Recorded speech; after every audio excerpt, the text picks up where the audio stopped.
Full lesson plan का जो format है इसके बारे में हम डिस्कस कर रहे थे। इससे पहले वाले में मैंने आपको स्टार्टिंग का पाठ्य योजना, सामान्य उद्देश्य, विशिष्ट उद्देश्य, सहायक सामग्री, पूर्व ज्ञान, इसको मैंने फर्स्ट वीडियो में इतना एक्सप्लेन कर चुकी हूँ। नहीं देखा है तो आप एक बार वहाँ जा कर के चेक कर सकते हैं। प्रस्तावना प्रश्न, उद्देश्य कथन कैसे बनाना है, क्या क्या चीज़ें ध्यान रखनी है, इसके बारे में मैंने आपको सेकंड नंबर के वीडियो में फुल लेसन प्लान वाली सीरीज़ में आप प्लेलिस्ट में देख सकते हैं। इसके बाद आज का जो हमारा जो टॉपिक होगा वो इस वाले पूरे फॉर्मेट को मैं आपको एक्सप्लेन करूँगी। ये जो सामने जो पूरी टेबल बनी है आमने सामने 2 पेजेस में बनाई गई हैं और इसको ऐसे ही बनाया जाता है, इसके बारे में मैं आपको बता रही थी। ये जो दोनों टेबल है जो आमने सामने पेजेस में बनी है, एक इस पेज पे और एक इस पेज पे, तो इसको ऐसे ही बनाया जाता है। सामने वाले आपके जो लेफ़्ट हैंड का जो पेज होगा उसमें क्रम संख्या आपकी पड़ेगी, क्रम संख्या, शिक्षण बिंदु, छात्राध्यापक क्रियाएं और छात्र क्रियाएं। इसके बाद आपका जो राइट साइड का पेज होगा, राइट हैंड की तरफ होगा, वो शिक्षण बिंदु, सहायक सामग्री और शामपठ सारांश। सारे लेसन प्लान जितने भी बनाएंगे उसमें ये ऐसे ही बनेगा। इस पेज जो आपके लेफ़्ट साइड के पेज में हमेशा ये हेडिंग रहेगी और राइट साइड के पेज में ये हेडिंग रहेगी। ऐसा नहीं करिएगा कि इसको आप राइट साइड में कर दीजिए किसी में और किसी में इसको आप लेफ़्ट साइड में कर दें इस हेडिंग को, नहीं, ऐसा बिल्कुल नहीं होगा। ये फिक्स है कि ये सारी हेडिंग्स आपके लेफ़्ट साइड के पेज में बनेगी और ये सारी हेडिंग्स आपकी राइट साइड के पेज में बनेगी और आप इसको ऐसे ही आमने सामने ही लगाएंगे। ये पूरी एक टेबल है। इसमें क्रम संख्या, जैसे अगर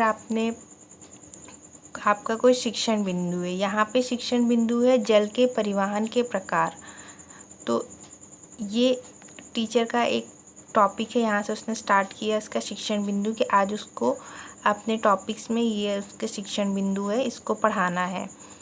तो जब हम ये वाला टॉपिक ये लिखा गया है तो इसमें पहला क्वेश्चन उन्होंने लिखा है, मैंने लिखा है कि जहाज में क्या ले जाया जाता है। हाँ, जहाज से क्या ले जाया जाता है। तो बच्चों ने जवाब देंगे कि जहाज से सामान और यात्रियों को ले जाया जाता है।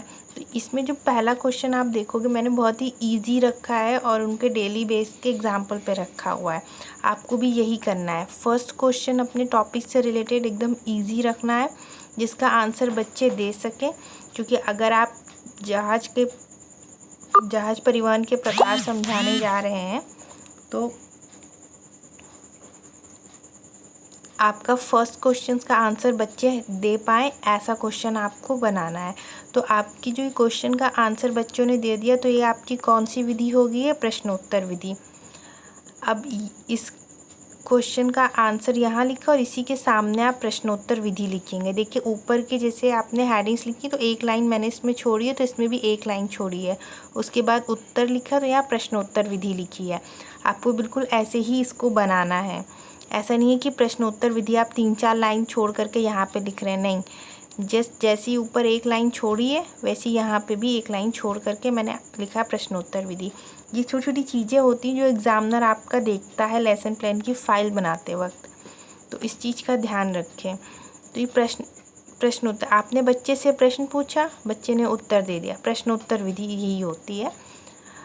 इसमें कोई भी सहायक सामग्री हमने नहीं यूज़ करी, ना श्यामपट्ट, फर्स्ट क्वेश्चन में कुछ नहीं, क्योंकि इसका आंसर हम चाहते ही हैं कि बच्चे दे दें ईजी।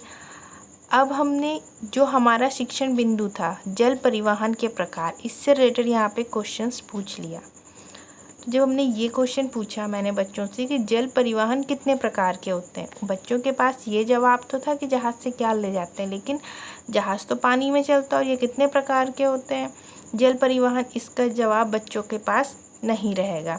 तो हमने क्या लिखा, हमने बच्चों से मैंने क्वेश्चन पूछा और उन्होंने उत्तर दिया, तो बच्चे उत्तर नहीं दे पाए, तो छात्र निरुत्तर, जैसे ही छात्र निरुत्तर होंगे आप यहाँ पर क्या कर रहे हो, एक्सप्लेन कर रहे हो। छात्राध्यापक क्रिया यानी कि मैं एक्सप्लेन कर रही हूँ। अगर मैं एक्सप्लेन कर रही हूँ यानी मैं व्याख्या कर रही हूँ, तो मैंने व्याख्या विधि लिखी है। प्रश्नोत्तर, बच्चों से प्रश्न किया, उत्तर मिला, प्रश्नोत्तर विधि। सेकंड में क्वेश्चन जब पूछा तो बच्चों को आंसर नहीं पता था, छात्र निरुत्तर हो गए, तो ये हो गए। अब मैं एक्सप्लेन करने जा रही हूँ तो यहाँ पे मैं लिखूँगी व्याख्यान विधि, यानी व्याख्या करने जा रहे हैं। कोई शैम्पट यूज़ नहीं किया है अभी। अब यहाँ इसी के जस्ट सामने व्याख्यान विधि लिखी गई है। ये आमने सामने एक दूसरे से रिलेटेड हैं, ये नहीं कि आप इस वाले पन्ने को आप लेफ़्ट साइड से लिखिए, नहीं, आमने सामने ही बनाना है।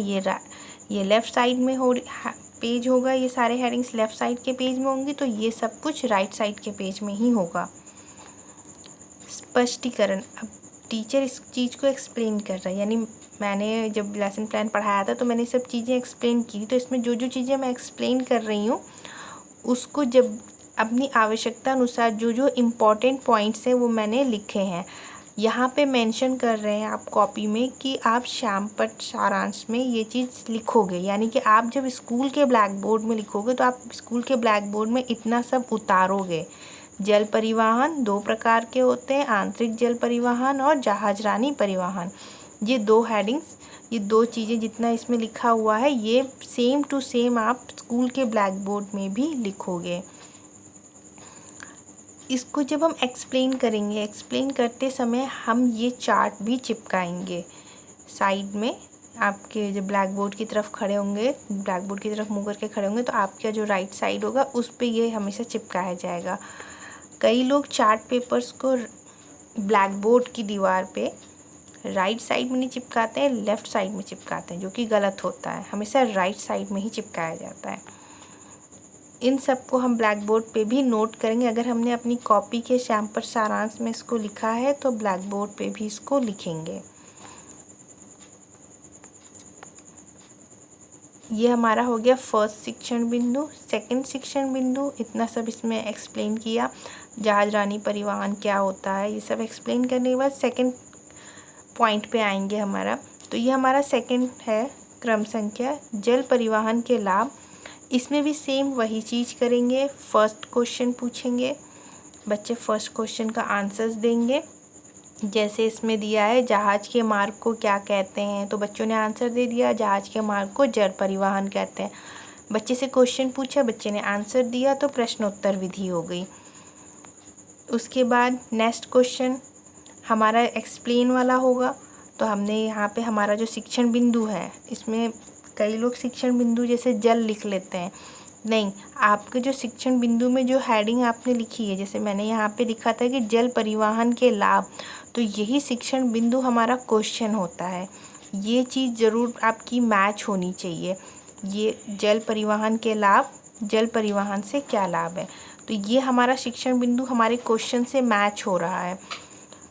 ये चीज़ का बहुत ध्यान रखिएगा। ये नहीं कि आपका शिक्षण बिंदु कोई दूसरा है और आप क्वेश्चन दूसरा बना रहे हैं, नहीं, सेम होना चाहिए।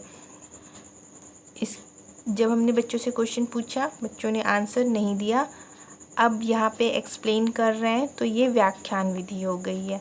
व्याख्यान विधि यानी एक्सप्लेनेशन के टाइम पर हम जो जो चीज़ें हमने यहाँ पे लिखी है कि शैम्पट सारांश, यानी कि हम अपने ब्लैक बोर्ड पे, स्कूल के ब्लैक बोर्ड पे हम क्या लिखेंगे वो हमने यहाँ पे लिखा हुआ है, तो वही चीज़ सेम टू सेम वहाँ ब्लैक बोर्ड पे भी लिखनी होती है।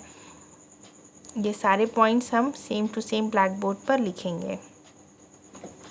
नेक्स्ट हमारा जो होगा थर्ड नंबर का शिक्षण बिंदु, आप देखोगे तो सेम वही है। पहला क्वेश्चन बच्चों की प्रश्नोत्तर विधि हो जाएगी और सेकंड में हम एक्सप्लेन करेंगे।